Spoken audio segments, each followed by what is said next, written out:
It's Thursday, February 27th. I'm Matt Harmon. Welcome to the Yahoo Fantasy Forecast. It is a hell of a day to talk ball because we are still here in Indianapolis at the NFL Scouting Combine on Radio Row. And joining me to talk a little ball is one of my good buddies. And number one, his name is Snyder. He's a co-founder of Bootleg Football with Brett Coleman, of course, good friend of the show.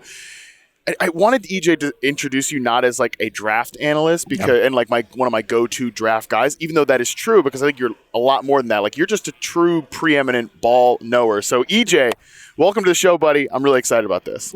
First time we've gotten to do this, and in person is even better. I'm really glad that's the way it happened. But come on, this is NFL Christmas, and being able to sit down with one of the guys I've known the longest in this industry, pure pleasure. Honestly, I can't believe it has taken me this long to get you on my show. You got me on your show first last summer to the receiver preview, which was excellent. So you've got the leg up in the friendship for sure. But you also have the leg up on me by a significant degree in terms of knowledge about this draft as a whole. Because, like I said, man, you've got to be just one of the busiest people I know because you guys at Bootleg, you cover the NFL, left, right, and center. You do everything, but you also have your eye on these draft prospects way in advance. So I am still the idiot, as I told you about this class, and as I've said on the show, I'm still getting familiar. I've done some work on some of the offensive prospects, but you're here today to not just make the listeners, the viewers smart. You're also going to make me smart about this draft today too. Well, I hope so. It is a challenge to dovetail those two, and I think a lot of people interface with our show for their particular bent. They're a fan of a team and they're with us during the regular season, or they're a draft fan and they join us then, or they want their previews in the summer. And then they realize that, oh, wait, it's the same two guys all year round. You're doing it. And one of the primary overlaps is really the end of the regular season. The most important games of the season. You got postseason, you got Super Bowl coming. And if you don't start on draft prospects before that ends, you're not ready for Shrine and the All-Star Game circuit and whatever. So, yeah, I start watching film, and a lot of people in my life are like, oh, the NFL season just ended. You're done, right? Oh, please. And I'm like, no, I'm doing double right now. I can't wait till it's actually over because then I can get back to just doing one thing, or three things, but one thing. Yeah, brother, 100%. I feel you on that completely. So, again, this is how the show's going to flow. First segment, we're going to do kind of a general overview of the draft. Again, this is where you're going to really educate me.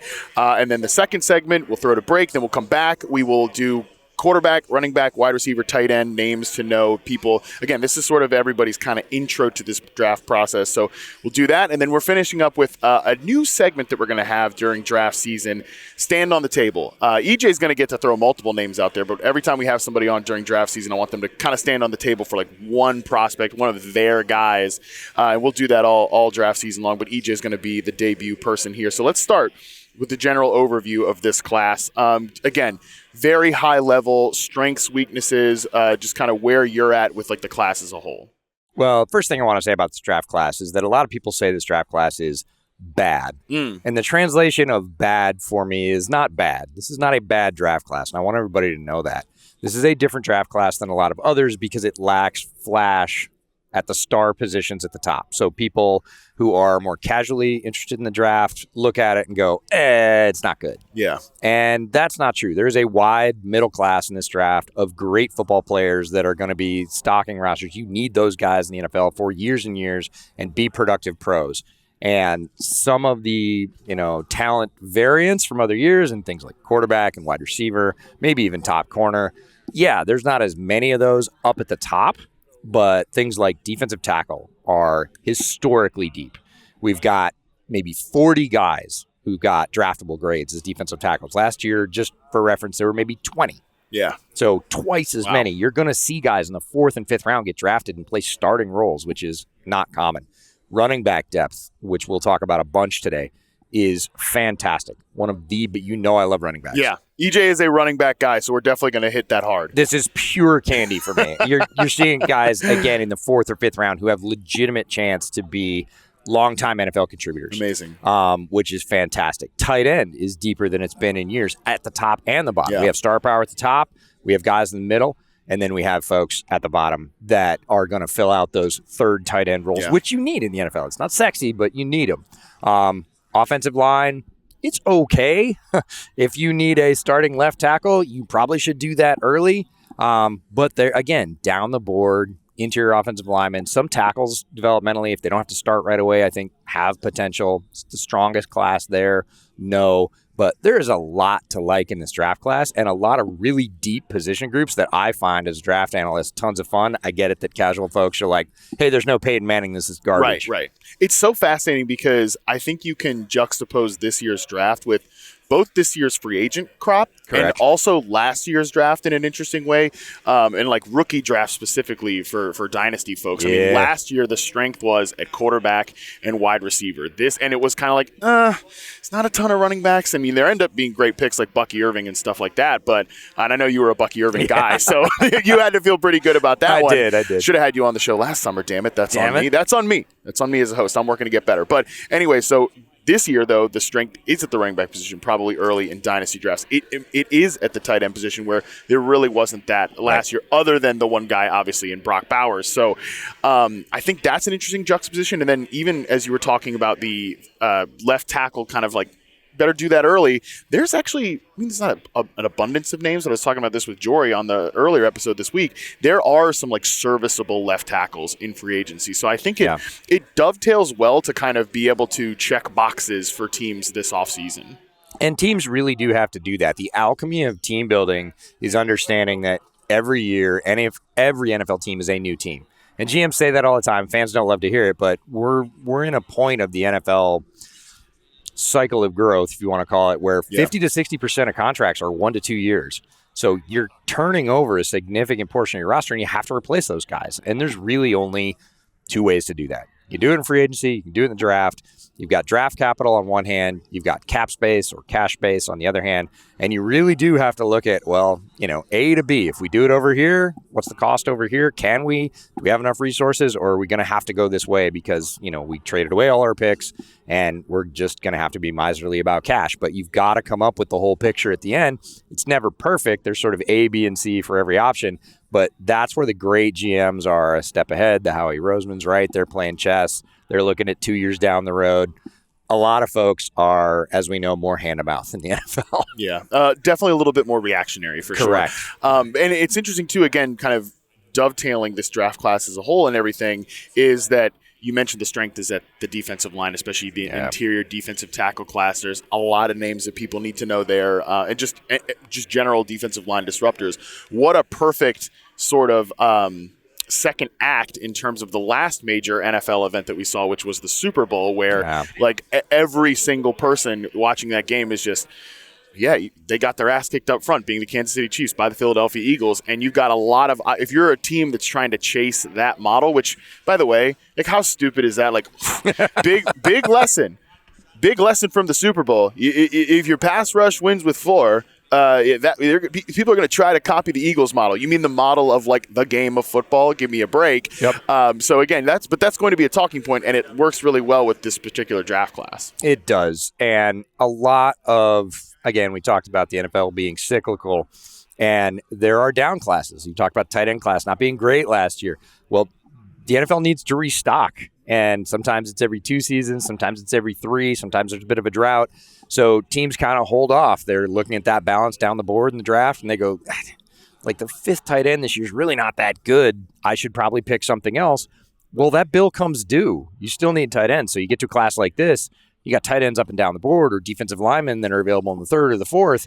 You can pick 2. You can double dip and feel really good about that. It's an eat your vegetables type of draft, is seemingly, right? There's not 6 quarterbacks going in the top 12. There's not going to be 3 wide receivers in the top 10, anything like that. You're going to see a lot of big people. Yeah. You're going to see a lot of big people, which again is those aren't the guys that you're drafting in fantasy or getting the big headlines or things like that. But it does matter to drink ecosystems and building those teams up as a whole.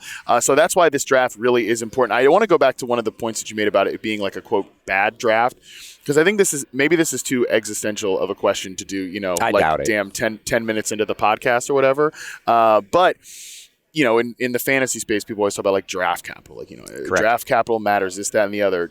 How do we kind of weigh, like, okay, draft capital matters, guys getting picked higher matters, and obviously that's just inherently true. It's not I think it's talked about as if it's some kind of revelation where, I mean, yeah, bro. Like players going higher in the draft usually probably have a better chance of being better. That makes sense to me. Go figure. Yeah, go figure, right? How do we weigh like that is obviously a truth about the position or the sport as a whole when maybe this isn't a bad class, but maybe there aren't as many. You could tell me how many you have if you're at this point yet. Like there aren't that many true like first round grades. You see what I'm saying here? Absolutely no, and it is going to affect the draft where people get picked, and that's just a function. Certainly, the top 10 salaries are set. Yeah. Like if you pick a tight end, say in the top 10, he's automatically one of the highest paid tight ends in the league. Yeah. Like it's not position specific. It's you were picked number 7. You're slotted. This is what you get. Here's your yearly increase. That's a lot of pressure for a young player. But in terms of balance, when people are talking about trading up and down, when you can get a guy in the 4th that's very similar to a grade maybe you have in the board in the 2nd, you either do or don't have a lot of incentive to do that deal, right? Hey, if you're going to give me a pick, but the person moving up has the same set of resources and is like, well, I don't really need to give you a pick to move up because if I miss this guy and I'm going for defensive tackle, I've got this guy, this guy, this guy, this guy. So there's that wide middle class, and we're going to see a lot of variance because we always see variance in team boards, but it's going to stretch into extra rounds, and we're going to see guys go off at the end of the 2nd round because the team just really liked them. Yeah. And maybe they weren't on everybody's big board, but they're very close in grade to somebody that's going to go off in the 4th, and you're going to see that spread. And as a draft analyst, I think that's going to be really fun because it makes for an unpredictable draft. Mm-hmm. A lot of kind of moments. Yes. So I'm all for it. I think we'll get one of those picks. If you have a good example of this, please hit me with it. But Penix. Well, yeah, that was the example. That is definitely one. To me, I thought like a couple of years ago. Remember when the Patriots took Cole Strange in the 1st round? Yep, I do. Like the Rams had that video where it's like, what are we doing here? Those guys don't even have a damn 1st round pick, and they're like broadcasting their thoughts about Cole Strange going, in the 1st round. I feel like we're going to get maybe multiple moments like that this draft cycle. We will, and it's weird because we do a draft live stream where we do every pick in the draft, and beasts. We know people in teams now, and they get that information on a feed before it goes up on TV, well before. And that, I mean, famously, media members have pipped all the draft picks, but teams get it even before that. And so we're sitting there talking about a pick or two ago, and like Brett's phone will buzz. Yep, and he'll look at me and he's like, I'm like, what's about to happen? Yo, we had that last year. We did the Yahoo draft night stream, and I hope we bring it back again. I'm really looking forward to it. I know we are, Colin. I know we are, but I'm trying to, build some suspense here to the audience. Nice. This is show business, baby. That's right. But anyways, Charles Robinson obviously is super plugged in. Amazing. He was on the show, and he basically was telling us before the draft, stream or whatever would come up on TV, okay, this is the pick, whatever, let's start breaking. It was let's be ahead of it, basically. Yeah. The Penix one, though, he's like, Falcons pick is in. I'm not going to tell you guys, and I just want watch. And he's like, you will never guess what's about to happen. And I mean, this video is out there, obviously, on the internet. I don't think I've screamed, maybe squealed that loud ever in my life, potentially, or at least since I hit puberty. Right, you were channeling the Mina reaction to Daniel Jones. Yeah, it was very similar. I think from an octave standpoint, I might have been higher to be quite honest. But anyways, so I think when we're talking about this draft capital thing, and again these lack of maybe true 1st round grades or whatever, we are going to see some skill position players too probably get that inflation. And I think it definitely at the wide receiver position. I'm glad you brought up the contract point of this because I mean you just look at the contract I've got over the cap up right now for the wide receiver position, man. These guys are getting paid a lot of money at the top of this position. We talked about how, and we'll talk about Travis Hunter, of course, but the wide receiver cornerback, kind of disparity in the top salaries. The top paid corners are making $24 million a year. That's DK Metcalf money. That's 13th highest wide receiver before we get the 2 Bengals guys coming in. Right. And that's the thing, though. When you take a receiver in the 1st round, even if he's not a true 1st round grade or whatever, you're getting a huge discount if that guy can become an immediate contributor. Absolutely. And teams know that for sure. Players know that as well. I'm sure Travis and his team are considering that as they sort of look, and people ask that question over and over again. But it is a real thing, and it's a value add in a very serious way to that overall pie, as we talked about it. If I can spend less cash and get a top contributor at wide receiver, no brainer, but you got to hit the pick. Marvin Harrison Jr., his average per year is $8.8 million. Can you tell me the two veteran receivers he is sandwiched between at that salary? I absolutely can't, because $8.8 million in free agency last year was basically a third wave deal. Yeah, it's Mike Williams and Adam Thielen. Well, there's a bit of a difference. And Thielen's the under on that. It's like, I mean, again, it's an incredible value. Even Roma Dunze is like Jawan Jennings money. Yes. I mean, shoot, you go down the list, like, you're trying to find, like Xavier Legette, who, again, that's a guy that snuck into the first round. Correct. And I think we will see something like that this year at the receiver position. And I think Legette might be a better prospect, maybe. And again, we'll see. I kind of was a little mix-ish. But, yeah, that's DJ Chark money. Yeah. Like, even if Legette doesn't necessarily pan out as like a wide receiver one or anything like that, that is still a significant value. I know the Panthers had DJ Chark on their team the year before. Who do you think was a more, even if, again, Legette didn't have like his best moments towards the end of the year, who would you rather have on your team? Xavier Legette in year one or DJ Chark in year whatever? Who cares? Right. It's the upside and looking at the young receiver who has ceiling, who is basically the same money, but has more potential. That's why teams recycle at that position, and that's how they do it. Any other sort of like big picture thoughts on this draft before we get into specific offensive positions? I just want to caution folks. Like you said, this is the kickoff. This is a lot of people's start to being familiar with this class.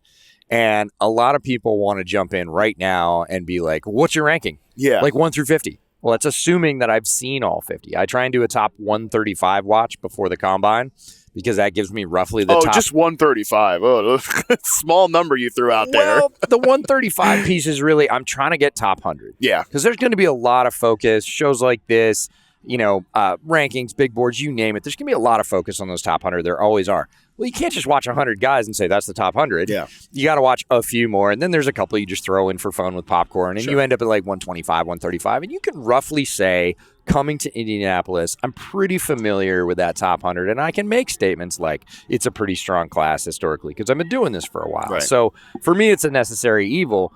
But don't get so hung up on where a guy is on the board right now. Nobody's run. They start running today.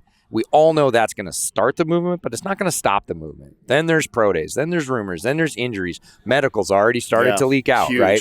So going to swing the top of the board with Abdul Carter. All that stuff has yet to happen. And I had a good friend of mine who's a team reporter reach out like last week, and he's like, man, give me something. They're eating me alive. Like, who's the Chargers going to pick? I'm like, buddy, we're not even at the combine yet. Give me like, a break. Tell them to relax. He's like, I am, but they won't stop.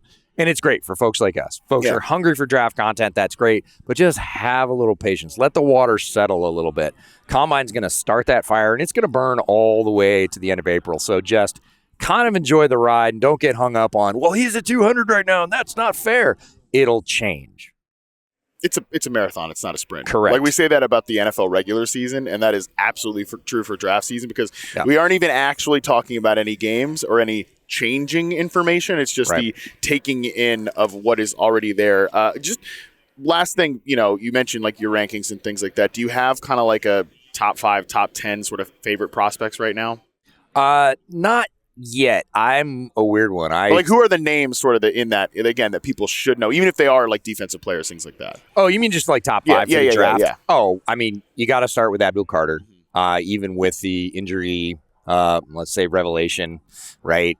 We don't know everything about that, but it was a big splash last night. We'll learn more about that, but regardless, however that works out, it doesn't sound terribly serious. A lot of debate last night at a High Velocity, one of the bars that everybody goes to here. What is a stress reaction versus a fracture? Like a bunch of football bros with like 3 drinks in them trying to decide like what's a reaction and what's a fracture. Yeah. Very qualified to do that, by the way. Right. I was going to say everybody pulled out their med degree and made that happen. Exactly. Cam Ward's the name you need to know at the top of the quarterback rankings whenever he gets picked, whether it's 1 overall, it will be in the top 5. I think he is consensus number 1 right now. I don't see that changing outside of off-the-field revelations or a big injury or something like that. So he's certainly a name you got it.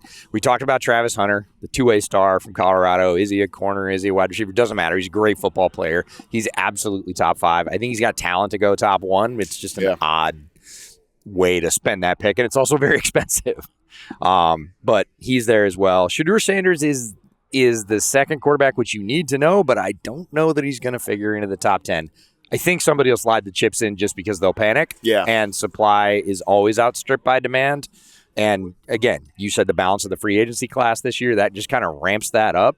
And a guy like Shedeur is going to make some money off that.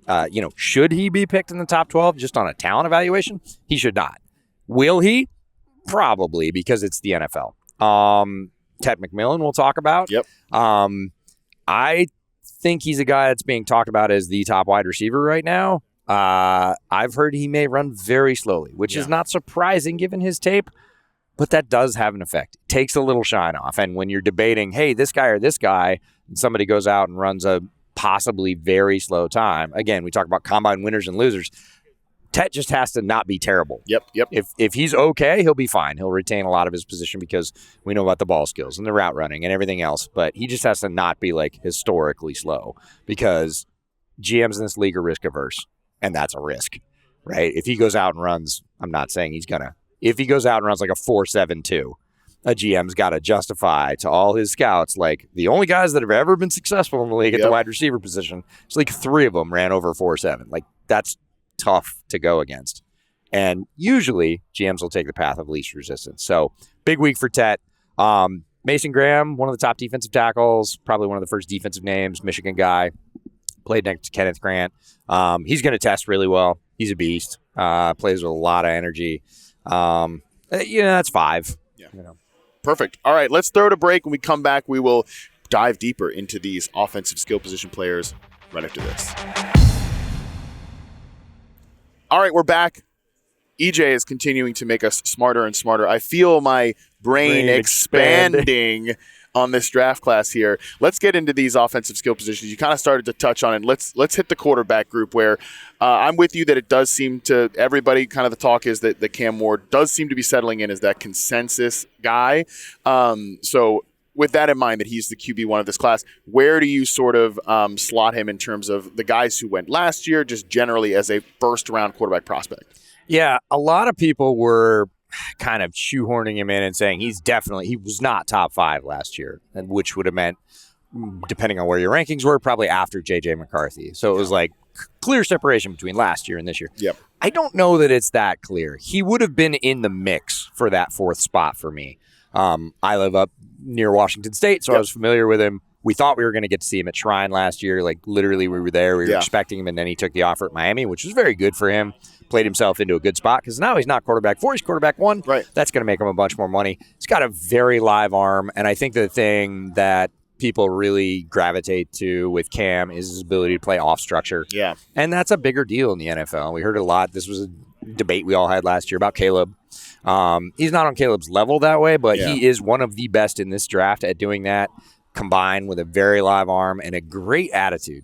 He thinks he is the alpha when he steps on the field, any field. Yep. And you want that from your quarterback. And GMs are going to love that. Offensive coordinators are going to love that. So I think he's pretty solid in his spot. I, again, would have had him in the mix for quarterback 4 last year.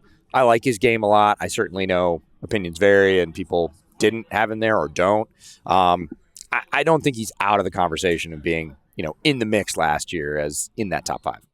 Yeah, like there's a lot to like with Cam Ward. Yeah. Led the nation in adjusted yards per attempt, which is a super important metric. He's aggressive throwing the ball downfield, and he's like and I say that kindly because to me, I would much rather try to tame the wild horse than to try to get a timid horse to run out of the damn barn. You know what I'm saying? Like, I do. That's what I'd rather take at a quarterback, especially, and I've heard the same things about him from like the alpha perspective, the leadership, and I just think he is going to interview really well here. Like there's going to be a group that falls in love with him. I was talking with a few people about like the Titans, right? And it's tough because I think they don't have a quarterback, and they need a multi-year answer. Like all the conversations I've had with people this week about Tennessee, it's that they are not going to settle for just some little like, oh, let's trot out Derek Carr and like see what happens. Yeah. They want to be able to sell something to 100%. The fan base and to a very fickle ownership group at this point, as we've seen with the last 2 years. And part of that could be like taking Cam Ward at the first overall pick. I also, as I'm having these conversations, think in the back of my mind, like, are you just telling me and other people this because you would want to auction off that pick. And Yeah, you want to for get sure. somebody to come up. And that totally makes sense. So I think they're probably either, if I had to predict Tennessee, I think they're either a Darnold team or they're taking Cam Ward at 1. And those would be my 2, because I think those are multi-year solutions that you can sell. And I do know that the coaching staff is really high on both of those players I just threw out there. So I think if they took him first, I think I could get myself to buy into it, even if I don't think that's what's going to happen. And they need people to buy into it. You talked about the fans. You talked about the ownership group. You have players. Yeah. Right? I had this discussion actually with my Uber driver on the way in that tanking is not a real thing. No, yeah. Like, it's a fan perception that anyone could walk into a room of grown men who make their living beating the hell out of each other and go, there's this kid. He's 22. We might get him next year if you all suck for an entire year. So and he might be good. Right. He So might. just take, 20 weeks off and get your ass kicked on, national TV. Not great. It doesn't happen. Players are going to play. Coaches are going to try and win every game. And you need to be able to sell something to them. Tape is your resume, man, and you can't just put out bad tape. And so both of those answers, I agree with you, are something that you can sell, because you can't sell running Will Levis back. That's not going to work. And Cam is the hope, and Darnold is we know what he did last year. He's much better than what we have, and they become real options that people can rally behind and start to believe in. Okay, let's talk about Shedeur here, who just did very, very different player. Very, very different player. I've seen a lot more of him just because I've obviously been watching Travis Hunter, who we're going to get to. Yep. Pros and cons to you with his game. I think, again, this situation is elevating his stock, and it's hard to separate the player from the stock. Yeah. Right? Supply and demand is one thing. Tape is another thing. Okay. He's a very solid player. Yeah. He's a distributor. Mm-hmm. He's pretty smart. And somebody made a comp the other day, and I don't know about you. I have a love-hate relationship with comps. Yeah, I've sold out for comps. No. Let me back that up. To quote my good buddy Adam Rank, I didn't sell out. I bought in. I've bought in on comps. You bought into comps. Comps have their use, but they're also fraught with pitfalls. Yeah. Anyways, a friend of mine threw out a comp the other day, and I'm having trouble not seeing it, and that is very, very difficult for me as an evaluator. So luckily, I've already done a bunch of Shedeur work, because if I hadn't, I would feel tainted at this point. He said, basically, he's Teddy Bridgewater with a better PR team. And it's incredible you said that, because I said this to producer Colin the other day when we were talking about Shedeur. I was like, yeah, I was watching him, and I'm like, this is kind of Teddy Bridgewater at peak Teddy Bridgewater, right? And I thought I was so smart for coming to that by myself. And then you say that. I've heard 100 people give out that comp. So clearly I'm not smart, or maybe we're all smart, or maybe we're all idiots. Yeah, I don't think it's smart or not smart. I think it is one of those things that as soon as you see it, or in this case hear it, you can't unsee or unhear it, and you're like, oh yeah. And this is not a shot at Teddy. I like Teddy. Yeah, no, I don't think this is. And Nate at one point this year talked about Jaden Daniels. He compared him to a little bit of fast Teddy Bridgewater, and Commanders fans hated it. He's like, no. I mean that as a compliment. I think Jaden obviously is going to way outkick Teddy Bridgewater's career, but there was a lot to like in Teddy's game for a long time. Yeah, and there's a lot to like in Shedeur's game. This is not a backhanded shot at Shedeur. As you know, my job as an analyst is to be as agnostic about these guys as possible, because you don't know where they're going to go. You don't know the situation they're going to land in, and you have to accurately assess strengths and weaknesses in their game. So a lot of strength. There's a few weaknesses, but, he decided to not throw here, and that's, a talk at the combine. I don't think it's a bad decision for him. Yeah. He doesn't have a lot to gain here. Right. Everybody's seen his tape, and his tape is good. If he goes out and throws, this, as you know, is a bit of a carnival.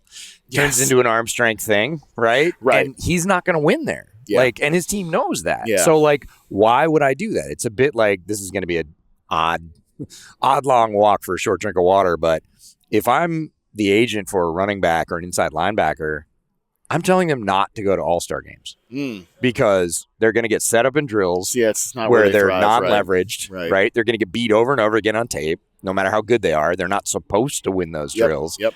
And you really don't get a true picture of those two positions until game action. And that's the minimum of that week. So you do get exposure to the NFL staff, which is great. That's a good reason to go to an all-star game. You get the NFL coaching for a week. That is also a great reason to go to an all-star game. But in terms of what gets seen from a public perspective, oh, dude, that guy got whipped all week. And you're like, he was supposed to. Yeah, people clowning him on Twitter or whatever. Right. Yeah, 100%. Right. I hear you on that. The Teddy Bridgewater comp, just to come back to it, because I think to me, it's not a great arm, but not like a. It's not bad. Not like a Chad Pennington arm. Like no. Chad Pennington post shoulder surgeries, all that stuff. He's not like his shoulder's about to fall off or something like that. But yeah, like you said, he's not access all levels of the field, but good enough arm strength. Very accurate. I think if you're a placement guy, and I think Shedeur is a placement guy, this actually is a great event for you to come out. Like Stroud. I mean, Stroud had a better arm than Shedeur does for sure, but he was a placement guy, and I think he showed himself well at the combine. So to me, if I was Shedeur, and I mean, I'm not, and like I don't got a team of people telling me all this stuff, this, that, and the other. I probably would have wanted to do it at this event, but so that's the strength of his. The only thing is, I think he is a bit of a sack eater. I know this is. I mean, I have had Dion, Coach Prime, like tell me to my face, like when I said this was Super Bowl 2 years ago. I said, Shedeur, like give me the scouting report on Shedeur, like what can he do to get better in his, in his second season as a starter? And he said, get protected better. Get better protection. I'm like, okay, that's interesting because, those are your players too. But you recruited them as well. Yeah, your players too. Note that down. But, I watch that and I get that the offensive line's a talking point, but I think he does have some sack-taking tendencies. Sure. When I look back at Bridgewater's first 2 years, sack rate actually was kind of high, 8.8, just shy of 9.0 the first two seasons. So maybe that actually, I thought Teddy was a bit better of a non-sack. But because in Carolina he actually was, and I thought that was the strength of his game. So that's something that sometimes like a sack eater's a sack eater. Like Justin Fields can't break it. Sam Howell, he can't break that habit, right? But maybe it's not like all things, not a universal truth. And that's the minefield with comps. Is when you say not somebody perfect. like Teddy, are we talking about Louisville Teddy? Right. Are we talking about early career Teddy? Are we talking about mid-career Teddy where he got better at certain things? Or are we talking about late career Teddy where he's, the veteran clipboard holder that's, an influence on a young quarterback? Which one are we talking about? Rarely when somebody throws a name out do they throw out a where and when. Yeah. Right? And I try and do that of I was saying that I was comparing one of these defensive linemen to Chris Jones, but it's Mississippi State Chris Jones. Gotcha. Yeah, not the Chris Jones we have now. Not closer in Super Bowls. Absolutely. Chris Jones. I got you. Yeah, no, and I will be doing some of that when we get to the wide receiver position in terms of a comp perspective. So, just last thing before we move off quarterbacks, any other guys I know there's the Jackson Darts. We got to talk about Ashton Jeanty.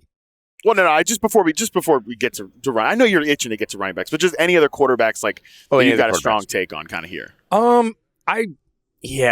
I really like Kyle McCord. Okay. I almost flew to Syracuse this season just to see a game. They were playing VT in Syracuse, and I said to a couple of people, I really think there's something here. Interesting. And I want to go see it. Yeah, I mean, obviously I watched him a lot doing Ohio State last season. And I didn't think there was a lot there. Neither. But a tremendous improvement this season at Syracuse. Very different. Obviously, changing the coaching staff. I'm from near Syracuse, so I always kind of watch Orange Ball. I pick teams that have blue and orange colors and have terrible results. I was going to say the Bears thing. It's a character flaw. We get a lot of tortured Bears content on this particular feed because Andy Behrens is on the show. So there you go. We are stock full of that. So you're in familiar company here. But as I looked at that change and I looked at the early results this year and I looked at the early tape just briefly. I'm not talking about full tape study. I went, that looks different. That looks better. That looks closer to what I hoped he was going to be at Ohio State. Got to interview him at Shrine Bowl. Really like the makeup. He thinks about it the right way. And yes, there are some bad things. There are holes in all these quarterbacks' game. But right now he's being talked about late third, possibly fourth, some boards even fifth, which I think is insane. Given the quarterback strength in this particular class, he's going to have a great week. He can make money at this event, and I think he's going to. He's going to separate himself from that group he's in or put himself at the top of that tier, and he's going to be – people are going to go back and go, oh, my God, that Syracuse offense was insane, and he was leading. He was the point guard all season long. So I think there's maybe more to Kyle McCord than meets the eye. Maybe he's a transformer. I like that. Okay. No, I think that there's going to be guys that go in that third round range, and because it's just not it's a little bit like the 22 draft class. Now I think we're gonna get it's a little bit better. It's definitely better at the top with Cam Ward versus Kenny Pickett. Come on, bro. What am I talking about here? But Ward and even Shedeur, I think there's a step up from those guys in that class. But there were a lot of guys. I mean, Desmond Ridder went in the third round. He ended up getting a suspicious amount of starts for the Atlanta Falcons. Matt Corral was in that era. Obviously, Malik Willis was in that range, and he's started for multiple teams now. So there are going to be guys like McCord. There's Tyler Shuck. People are all of a sudden talking a lot about. Jackson Dart. Now, he sounds like he might be the guy. He's either the industry psyop where he either does like somehow go in the first round, or we're going to talk about Jackson Dart as a first round prospect, then he goes in the second or something like that. So that's kind of his range. But yeah, there's a lot to sort of Dylan Gabriel too, another guy that and of course have to mention Nate Tice's favorite, the Notre Dame quarterback Riley Leonard. There's a lot of players that I think will be floating in that third to fourth round range that we might need to remember at some point. But I've waited long enough. Let's get into the running backs, EJ. And yes, let's start with Ashton Jeanty, who producer Colin wants me to talk about every podcast because he's trying to will him to get to Dallas. No. No. We don't be needing that. It's not happening. We're trying to get him to Denver. We're trying to get him to fall with Denver. Are we?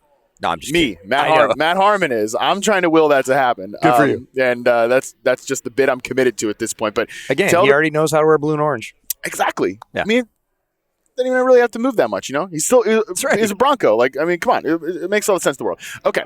But just tell the people, sort of why he's such a baller. Yeah, he is a baller. I hate this word, but he fills it. He is a generational talent. Okay. When you start comparing him, and I don't care how you compare him. You can compare him on tape. You can compare straight production. You can look at advanced analytics. Very quickly, that pool gets narrowed down to 3 or 4 guys, and they're all Hall of Famers. Yeah. It's like LT, AP, and I'm like, stop. Those are the guys we're comping him to? The production is absurd. Unreal. I've pulled it up just on True Media, and the first time I saw it, I was like, I'm not filtering 2 years, right? I mean, he ran for 2,600 yards. I'm like, wait a second. No, did I screw a filter up here? What are we talking about? How did I blow this? That's not possible. And he's just up in every category. 28.5 first downs per rush attempt, 5.25 yards after contact per attempt. It's just bonkers stuff. He is statistically an incredible player, and anytime you set eyeballs on him, like you said, it's there as well. Yeah, he's built like a running back. He's short, low center of gravity, extremely powerful. He's got great, almost sort of preternatural contact balance. I mean, I love contact balance, baby. Let's go. He is able to not only have that in spades physically, but one of the things about his tape that impressed me after probably 2 to 3 tapes, and I watched a lot because you know me with running backs, was it seems like either they sped the film up for him or slowed it down for everybody else. And he's able to anticipate what other players on the field are doing. That's his blockers and defenders. Yeah. And set himself for that contact. It looks like he's moving quicker than them. It's almost like a Matrix thing. Yeah. And so he's in the proper position to bring all of those tools to bear, and then he links them down the field. He doesn't quit. You see a second move, a cut, a stiff arm, a dodge, runs through a guy. That's all one run. Wow. A lot of times in college, somebody will have a great strength. They'll throw the one card. It's like pass rushers, right? Mm-hmm. They either win or they don't. Running backs are kind of the same way. Either my first cut got you or it didn't, or my stiff arm got you or it didn't. And then they're done. Jeanty is never done. Yeah. He's in the third level of defense looking for guys to run over because he can. Yeah. He is, again, just a joy to watch. Yeah. And, man, as you're laying out all of that, and you mentioned the Matrix thing, maybe the comp for Ashton Jeanty is Keanu Reeves. Neo. Yeah, maybe that's the comp. Danny Kelly from The Ringer obviously does a great job with the best. The shades of and the comps and stuff like that. Maybe shades of Neo. Let's pitch that one to him later. To me, okay, I will, absolutely. Danny lives up near me and, longtime friend, much like you in the industry, and his comps are amazing. But Jeanty is, you do keep kind of running it back on that. He didn't do that. Right. That's not possible. Yeah. And then the next play, he didn't do that. That's not and he did it against pretty much everybody. If you see a game he had under 100 yards, I want to talk to their DC. Yeah. Wyoming did a pretty good job against Ashton Jeanty, and I'm like, how? Because nobody else did. Because a lot of people say, Boise State, level of competition. Sure. He did it against the Ducks. Yeah. The Ducks have 3 linemen here who are going to get drafted, a linebacker who's going to get drafted, a nickelback who's going to get drafted, and Dan Lanning is their head coach. and he rolled up yards against the Ducks. So it's not a level of competition thing. This guy can play. Don't care where he goes. Everybody with the 101 pick in their dynasty draft is just like salivating, listening to everything you just said here. Yeah. Not one of those, unfortunately. Shout out to me. Don't have a 101 this year. I mean, I got it last year and got Caleb Williams in Superflex you know League, we'll see. You know what that means? What does it mean? More leagues. Yeah, that's a good. No, no. We're all set on that. We're all set on that. Cut that part out. I don't want my wife to see that. Yeah, no, for real. Oh, she's not listening or watching. So give me a break. Okay, but the rest of the running back group, again, it's a strong class. Great. Who are the other names kind of like that people need to know here? Yeah, right up at the top, Omarion Hampton, who's a guy that I've been championing for 2 years. Just waiting. I'm the receipts are out there. Yeah. 2 years ago, I was like, he's coming. This is the guy. Yeah. He's my guy. And then UNC back, by the way. Yeah, University of North Carolina. Great power. I really like his all-around game. I believe he's sort of earned his ranking as probably RB2 off the board.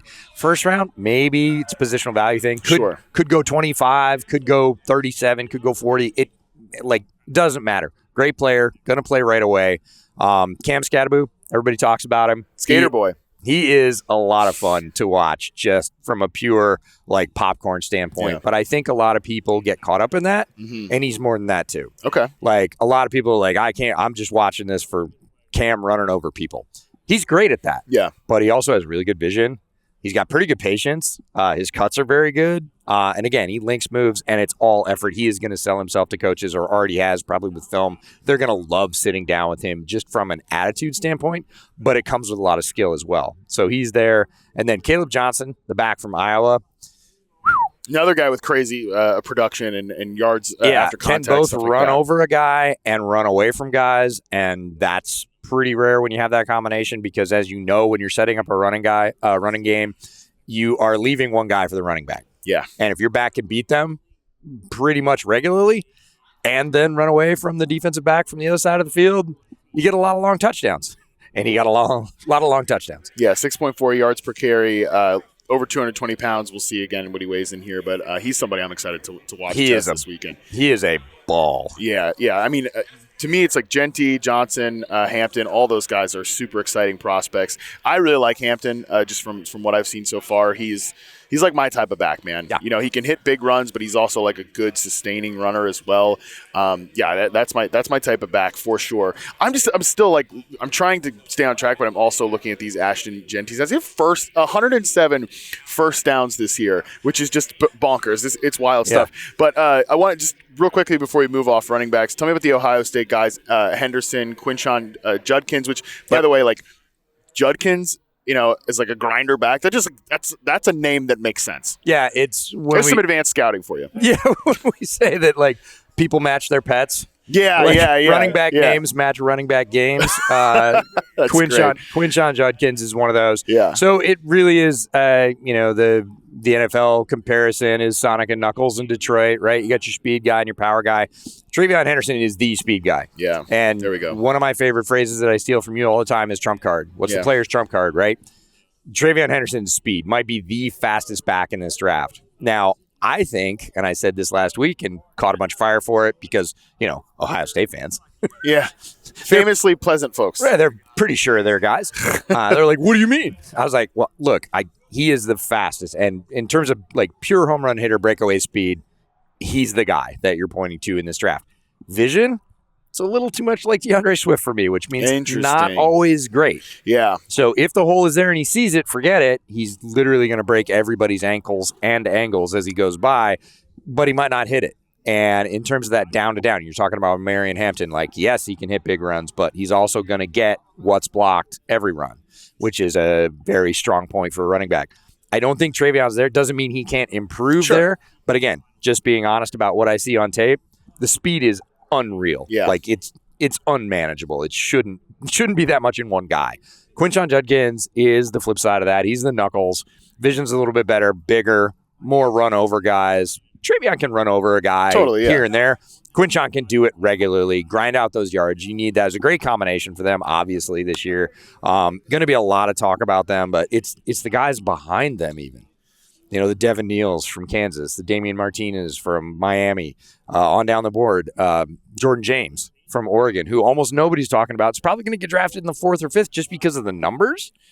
He could start next year for an NFL team. Great back. Yeah, I mean, you and Trevor Sickham, who's in my line of sight over here at dinner the other night, we're talking about some running back like RJ Harvey. Yeah, he's a big RJ Harvey. I know. Guy. I was like, I've never heard of this person in my entire life. So there's a lot of running backs that we need to know. But I like that Jenkins note. I'm going to file that away as like depending on which team drafts him and kind of like what is their rushing ecosystem, because I think DeAndre Swift's a perfect example of this. Obviously, his now current and former coach Ben Johnson's like, we can't do the vision thing. Whatever, it didn't work out in Detroit. He goes to Philadelphia, has a pretty decent year because they're going to give you those lanes. And then last year in Chicago, again, a little bit of a mixed bag. So Jenkins is definitely an ecosystem guy to watch. Let's talk about wide receivers here. Sure. And let's try to keep it, not a 30-minute experience here. I don't know. I'm still working through, but I've got some takes on probably.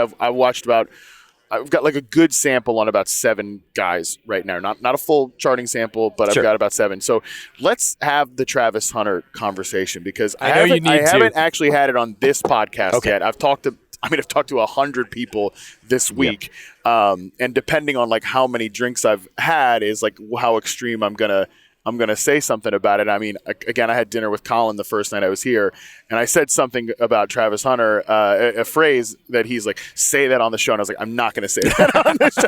I'm not going to say that on the show. Self-preservation. I'm not going to say it on the show. But tell me just again, from a receiver perspective, where do you view his game? What do you like? And I've got some thoughts here as well. It's absolute insanity if you know any of the backstory. Yeah. So he was a defensive guy at Colorado.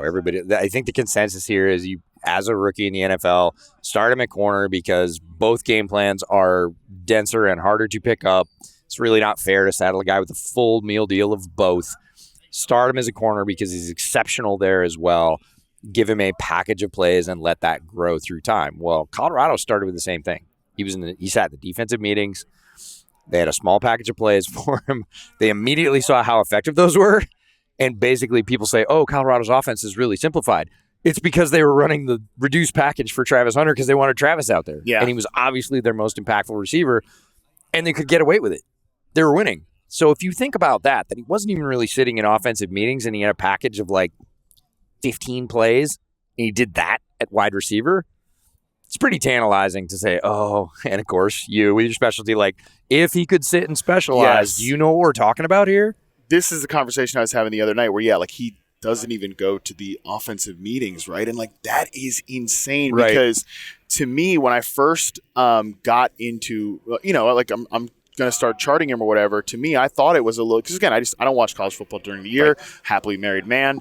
I can't sell to my wife, like, let's let football ruin another day. And it's not really part of my job. It would just be to like drink beer and watch games. Anyways, so I don't watch a lot of college football, but obviously I know he plays both ways, wins the damn Heisman. I'm aware of who Travis Hunter is. For sure. I was like, okay, we're going to come in here and he's maybe, has a small package of plays on offense or whatever. I mean, I'm looking at the snap count for the guy is it's unprecedented. It's ridiculous. And I still feel like it's a little bit under-discussed. I mean, EJ, he played 13 games last year. He was over 100 snaps in 11 of those 13 games. Total snaps. That is absurd. Yeah. I mean, it is absurd. We're talking about games like 131, 139, 133 snaps, 162 snaps against Texas Tech. That's nutso stuff. And the fact that he is essentially minoring at the wide receiver position, and he's that good. And I mean, again, the comp that I've thrown out there for him off the early reception perception data, he's like prime Odell Beckham to me. Ooh. From a release standpoint, like the movement confidence standpoint, the way he can pluck balls and has great tracking at the catch point. And I mean, against BYU, that was one of the games I charted. He just like gets a slant and rips it 58 yards, outruns everybody, sets up moves really well. It reminded me a lot of the conversation I just had with Malik Neighbors at the Super Bowl, like how much thought goes into being an after-catch player. You can see that he does that. I just think that everything I just laid out there is so unprecedented that he's that player at wide receiver, and he's playing 162 snaps in a damn game. And again, he's minoring on offense. That's ridiculous. There are multiple ridiculous things there, and anything I'm going to say is just going to kind of add fuel to the fire. Yeah. A bunch of those games were over 100 degrees. God almighty. And you're like, wait, what? And you're like, yeah, some of the early season games were over 100 degrees and he had over 100 snaps. Yeah. Like, I don't care if I was walking through routes that many times, I would have fallen over. We talk about arm arrogance with quarterbacks all the time. You know, Cam Ward has arm arrogance, and rightfully so. Travis Hunter has athletic arrogance. Yes. On both sides of the ball. There's so many like things you should never. Nobody else should attempt to do some of the things he's doing. No, and he does it with confidence, knowing he is clearly the best in any particular lineup. You know, if he's lining up against a DB, he's like, "I'm better than you, bro." If he's lining against a wide receiver, he's like, "I'm better than you, bro," and he's right. Yeah, I mean he is, and I was having a conversation with JJ Zacharyson. You know, does great data modeling work, and like I know that. Some of the stuff from his, you know, and I won't spoil it too much. It's JJ's content, and I think he did an episode on his podcast that people can check out. But you know, we were talking about it like from a yards per route run, some of the advanced metric stuff. It's not there for Travis, but again, I think he's such an unprecedented case that you just kind of have to throw all that. And again, we're talking about a player who's still fifth in the FBS in receiving yards, so it's not as if there's not production there. But like, yeah, there are plays, and you can tell that are not part of that like Travis Hunter package of plays, where it's just like, okay, he's out there just kind of doing shit, for lack of a better word, and he still the football finds him because he is still that good, but it's not within like the structure of the. And this is I'm speculating a little bit, obviously, because I'm not in the meeting rooms and stuff like that. You don't have to speculate on that part. Yeah, it's just you could tell like. He's not the first read, anything like that, and it's still, again, Shedeur finds him because it's a damn good player. I mean, imagine if you're Shedeur, right? Yeah. Like, your success rate, if you put the ball anywhere near Travis Hunter, is going to be great. Yeah. So you're like, well, this hasn't gone the way we thought. There's Travis. Pretty good option. Yeah, I'll just let him do his thing. I'm going to look great after the game. Especially if he's under pressure, all that stuff. So, yeah, I mean, it's just a ridiculous player. Man, that was more energizing than this fake iced coffee here, that conversation. And the worst part is that it might not matter because he might not play wide receiver. But my theory, though, EJ, is, and again, I've talked to people about this, that like, let's just, again, go back to the Titans example for a second. Let's say they stick and just pick him at 1, or like they do trade down and he ends up on the Titans roster. I get that like they have a need at corner, even though L'Jarius Sneed didn't have a great year last year, but they just spent a bunch of resources again. They have some guys at cornerback, but they still need a corner. Here's the thing, though. Imagine he gets to camp and, Calvin Ridley, good player. He's fine. Had a pretty decent year last year, but still he's like 31-year-old Calvin Ridley, and then it's one of these guys running routes there, Traylon Burks, like he is going to immediately be like the best receiver on that roster. So I would just say final thought on the Travis Hunter thing is don't be writing anything in pen about what he is or is not going to do, because it is number one, it's going to vary team by team. Yep. It's going to vary person by person what they think. He also should have a say in this, and we had that salary conversation earlier. And again, lastly, it might change once he gets into whatever building he goes to. I think it probably will. I'll give you another quick example. It's Pats, right? Yeah. The Pats pick him, and they're pairing him with Gonzo. And look, as a guy that doesn't just watch offensive football, I'm like, let's go. Yeah, that's amazing. That would be a tremendous pairing. But again, Drake May goes, hey, man, you want to come into the drills? Yeah. And he throws to him one day. What do you think Drake May is going to say to Mike Vrabel? I want that guy on the field every Coach, you want me to succeed? Gimme. Yeah, he feels like a Vrabel guy, too, because he's tough as shit. Like, 100%. Yeah, he feels like, I mean, Vrabel, I keep coming back to the T. Higgins thing, and people are like, oh, and I've been like, oh, man, the Patriots should just pay T. Higgins whatever they want. And then I think, like, Vrabel, has a real kind of like type at the wide receiver. I mean, just positionally, especially a receiver. Football player. Football player, but positionally, they're going to sit there and think, look at all the games T. Higgins has missed and all that stuff. And then you're telling me, like, the guy who's playing 162 snaps in the game, Mike Vrabel's not going to be like, yeah, I want that on my football team. So, there's a lot of examples like that. Let's talk about some of the other wide receivers here who will definitely be playing the WR spot. For sure. Some of the other guys, like, again, you've mentioned Ted McMillan, there's Luther Burden, there's Matthew Golden, Emeka Egbuka from Ohio State. I've seen all these guys, but I kind of want your thoughts on like that group of players. Yeah, I'll start with Emeka. Great player. Thought he might come out last year. Really love his game. Obviously, the Ohio State wide receiver pipeline is ridiculous. He's next. He doesn't have all the attributes of the guys that came before him, but he is a guy that I look at. I put out a tweet the other day that was like, if you want a great, athletically talented player that is going to give you 7 to 8 years of very solid production and is going to come in at a pro level and start there. It's not like he has to reach that plateau. Emeka Egbuka in this draft for me. Like, he's that classic wide receiver too. Yeah. He just comes in, you plug him in, you're like, he's doing his job, he's winning his routes, he's, that second option for us.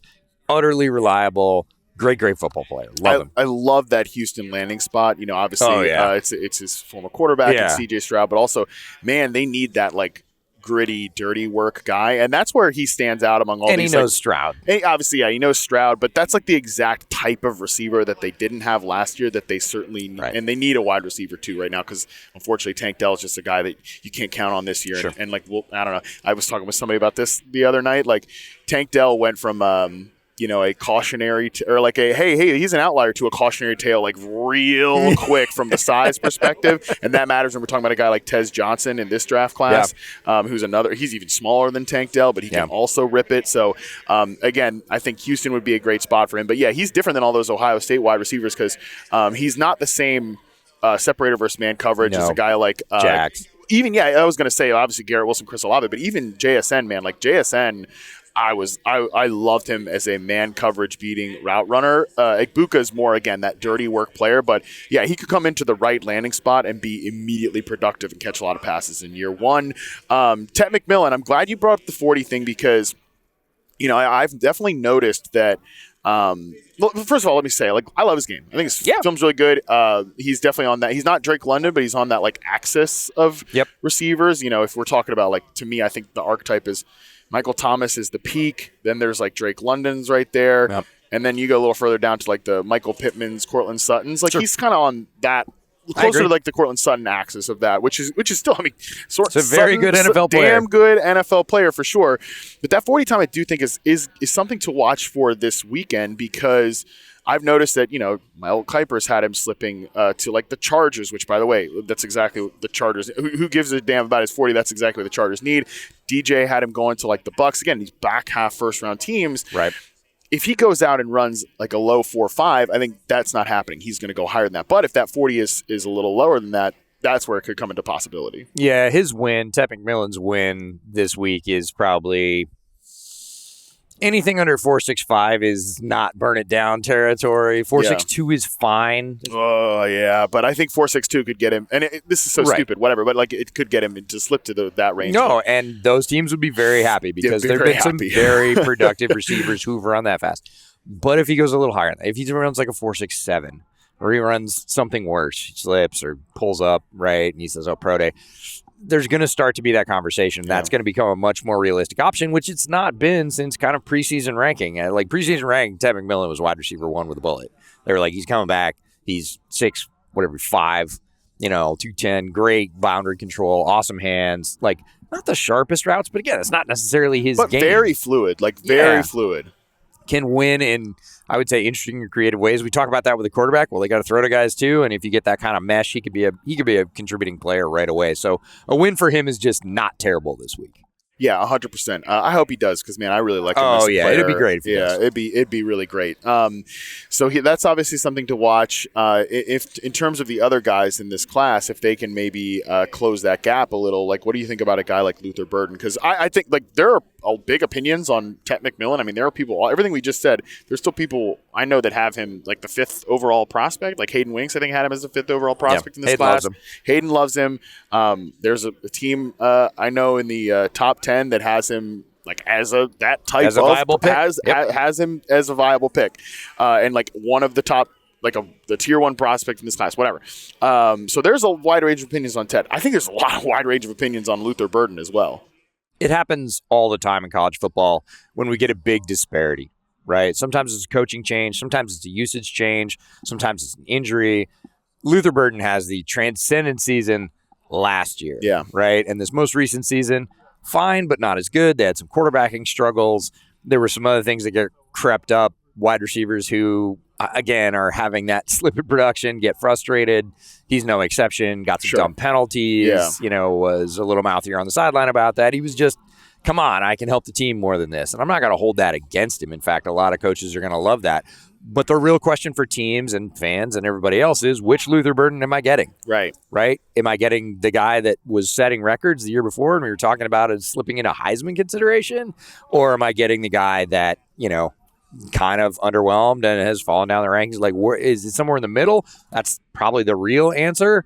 But, like, how much? Because that's the real question when you're trying to stack him at the top of this board against these other very talented wide receivers. I really liked the film this year. I thought from like a man coverage perspective, was really strong. He's good after the catch. Obviously, that's the easy part of it. So, he's mostly a slot guy, mostly played in the slot, but Malik Neighbors played a ton in the slot at LSU, and obviously he was someone you saw the man coverage beating ability. And I think there's some Diet Coke Malik Neighbors to Luther Burden's game. Oh, that's one way to describe it. I think it's just there's a lot of the way I would describe his tape this year is with a lot of distraction. Yeah. Right. Great route. Bad quarterback. Yeah, okay, exactly. Not his fault. Yeah. If you're charting it, that's what I'm here for. That comes out. That's great.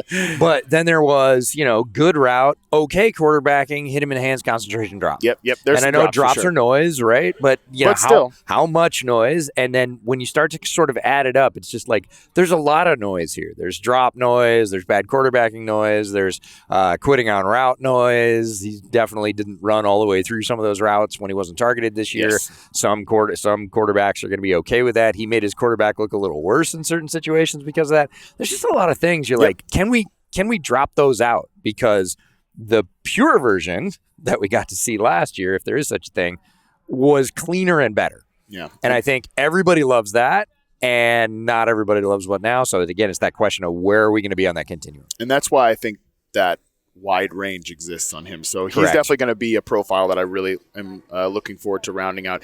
Any other receivers that you kind of want to hit on before we get to tight ends? I'll just give quick shouts to Matthew Golden from Texas. I really like Jaden Higgins. I want to see how he runs. I think this event is built for him. He can, again, put some shine. Interesting. Okay. He's a big guy that's going to run really fast, and classic X down the boundary. Those are exciting guys. And there's a lack of them probably near the top of the draft. Medicals are really big for Savion Williams from TCU. Yeah. Great height, weight, speed profile. Is everything going to carry through? How's he going to run? But again, if that guy runs 4.32 or 4.37 and he's 6'4", hey. So we'll see names like that. And then you mentioned guys like Tez Johnson down the board. And I'm really interested in guys way, way down the board like Kyle Williams from Washington State, who I think is just going to creep up all the way throughout the process as people become more familiar. Washington State was obviously not a powerhouse this year, so they didn't have a lot of high-profile games. West Coast, you know how it goes. Kyle Williams is a great, solid guy. A guy like Nick Nash, who was incredibly productive. These guys are going to creep up.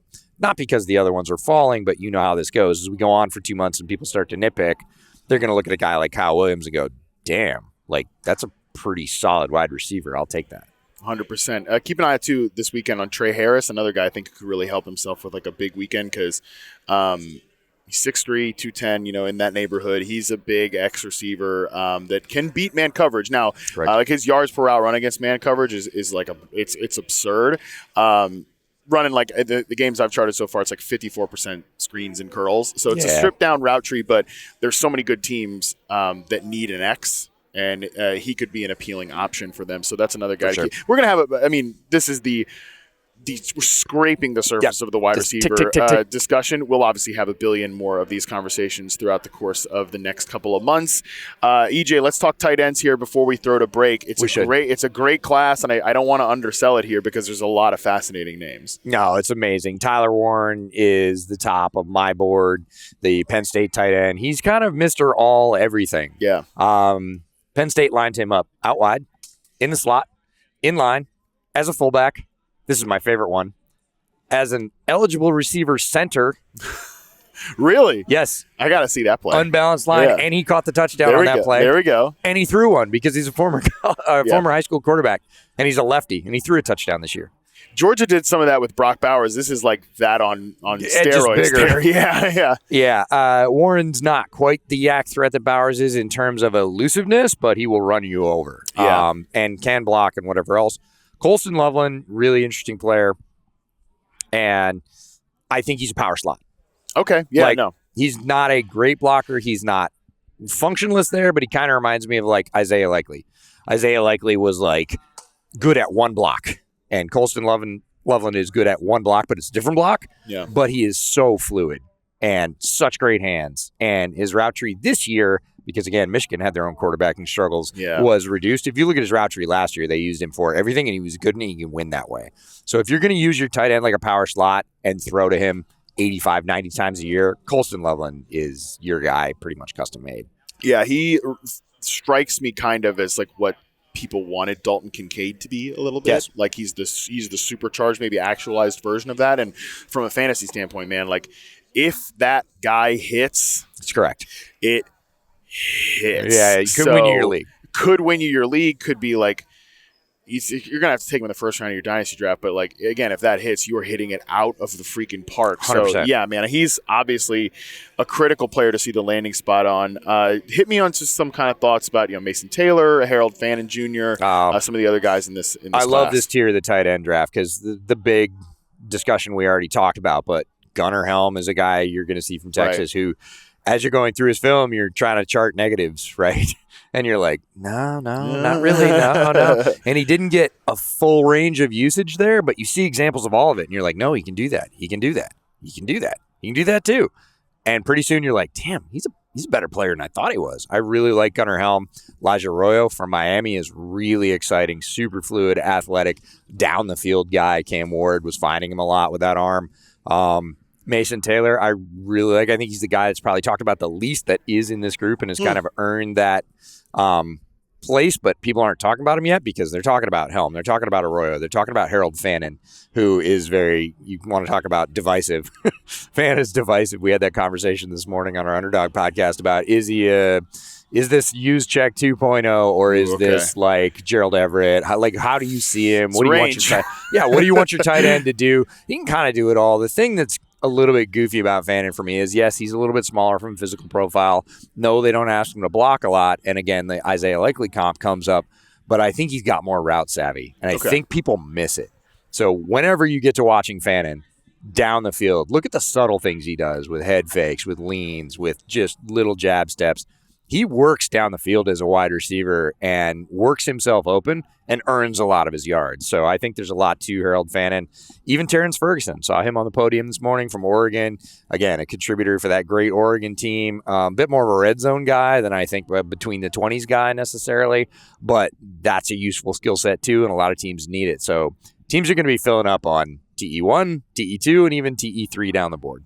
Man, again, we just begun to sort of dive into these positions here. EJ really is like he's like the master professor of the draft, but somehow we've got him at the 101 class. So a lot more information could be given, but we're going to do positional previews over the course of the next couple of months again on this particular podcast feed. So we're going to dive deeper into all those names. Very good like introductory course here again, EJ, that you've given us. Let's take our final break. When we come back, we introduce our new draft segment, and EJ is going to tell us some of the best players that fit into it right after this. All right, we're back, and we are introducing our new draft season segment here, Stand on the Table. All right, so when we bring people on to discuss the draft these next few months, we're going to be having them stand on the table for a prospect of theirs that they absolutely love, that they want to go to bat for. Because EJ is the debut guest for this segment, you get to do more than one. I get extra cards. You get some, and I know you, man. You're not the type of guy that could come in and you're like, let me just do the one name. It would be so hard. Yeah. You're one of those guys, just like me, when people are like, oh, who you like at receiver? Give me one guy you really like. I got to give you 3.5. That's right. We're going to do 3 here. Okay. Give me your first prospect in this class. And I'd love it if it was on offense, but you can split it up here because you got 3. Stand on the table for here. I will keep it offense because this is where we are. Bashal Tutin. What? Bashal Tutin. Okay. Virginia Tech. Okay. Running back. Yeah. Okay. I know there's a Virginia Tech running back, but did not know the name. Fast as hell. Has a knee injury. Medicals are going to be huge for him this week. Okay. Ran part of the season with a brace on in games. Was very clearly running with one leg and still outrunning people.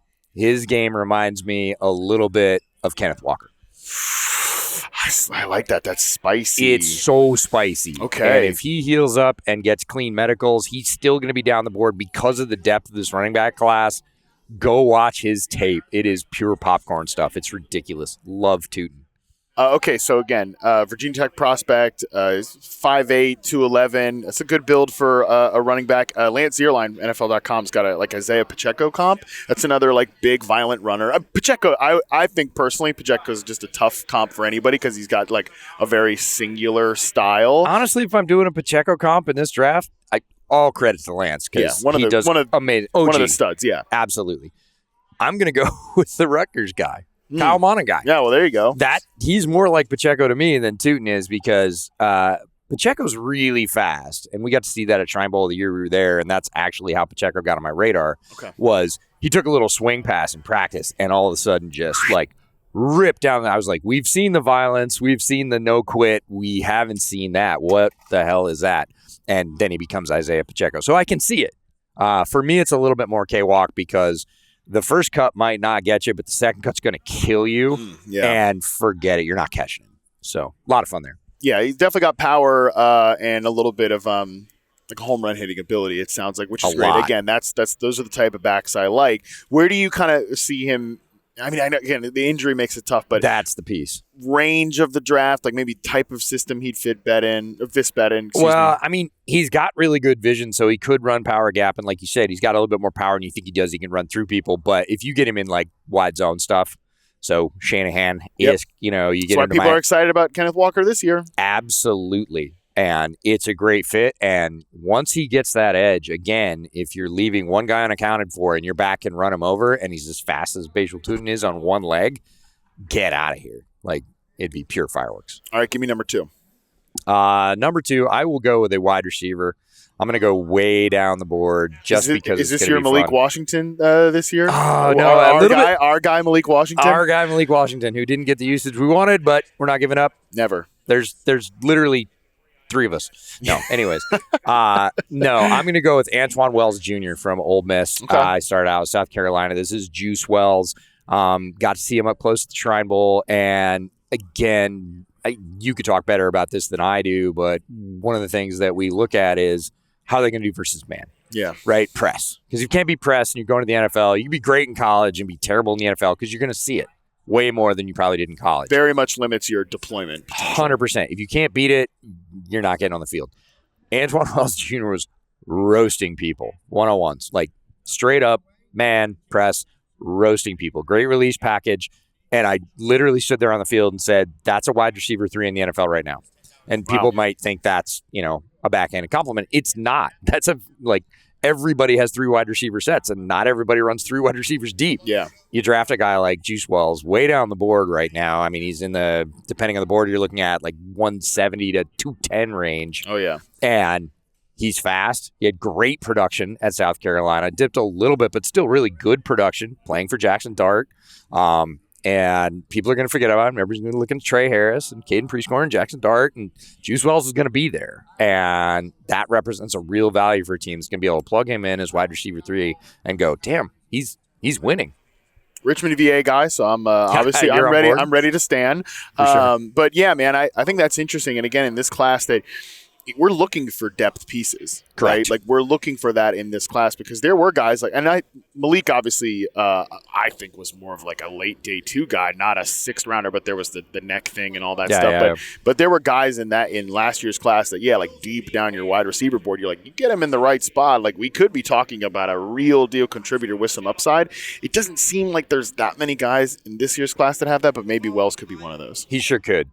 So 3rd guy, I'm going deep. All right. You've already gone. I had to scroll way down the list for this one. Okay. This is deeper. This is a dart throw, but we were talking before the podcast and you were talking about being pilled.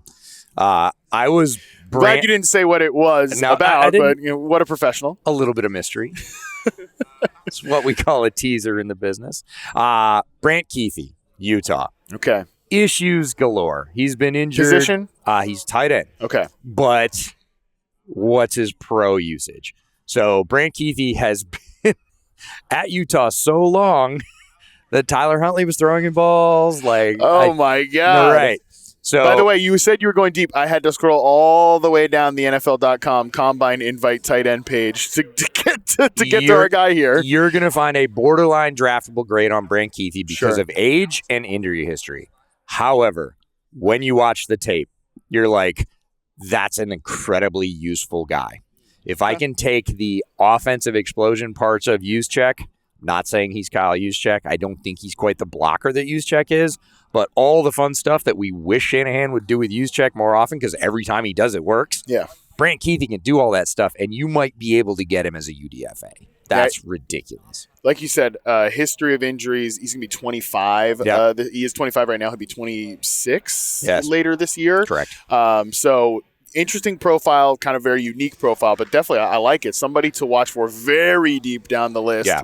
And it's, by the way, just to put a bow on this, man, it's when you say, like, that's a useful player. I was talking with Mina Kimes about this yesterday. It's like, we all do this, and I know I do this. When you say useful, depends on the inflection of how you say useful, whether it's a compliment or a diss. Like, so for me, if I'm talking about a receiver and I'm like, he's useful. He's useful. That means, like, I know he's actually not as good as people think. He's the dull knife in the drawer. Yeah, he's the Wan'Dale Robinson. Yeah, he's useful. Fine. But then if I was like, he's useful, or like, he's useful, like you just did, that is a compliment. So that's a little bit of just like 100%. draft coding for people to listen over the next few months. But I like this call. Fully agree. Again, weird profile, but maybe somebody that could get in the building and make a contribution. And great tape. Like, Nice. he's got...